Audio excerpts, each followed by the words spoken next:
Mercury Prize for Album of the Year is the biggest award in the British music industry. A nomination alone can mean huge exposure and an increase in record sales, but it has been accused of tokenism in the past, with nods to jazz and folk every year, and apparently the biggest album never wins, apart from Arctic Monkeys. It's been won by everyone from Elbow to M People, so anything could happen in there.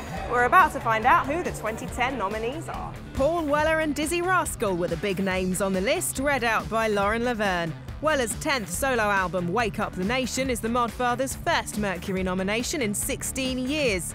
Although Dizzee's taken the gong before for his debut album in 2003, he hopes that won't stop him taking it again.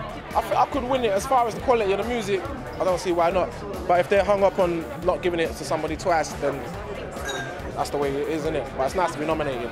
Corinne Bailey-Rae performed the title track from her second album, The Sea, which was another record widely predicted to make the list. For this album, it means a lot actually, because I feel like this record is so different to my first album, and the first album was so sort of commercially successful, and I felt that brought me a lot of freedom, and I felt with this record I wanted to do something different. Smallest surprise had to be the XX, who've had an incredible year since the release of their self-titled debut LP last summer. It's ridiculous to be here, really incredible. I'm not complaining, like this is incredible, but we've never done anything like this before, so it's a little bit terrifying. Among the favourites to win, they're not letting the hype get to them though. Like, I think one thing we learned from last year is I know so many people that were so sure, like Florence was a sure thing, and and then Speech to Bell walks away with it. So I know there can be a lot of surprises when it comes to this. Also nominated were Oxford's Foals for their second album Total Life Forever,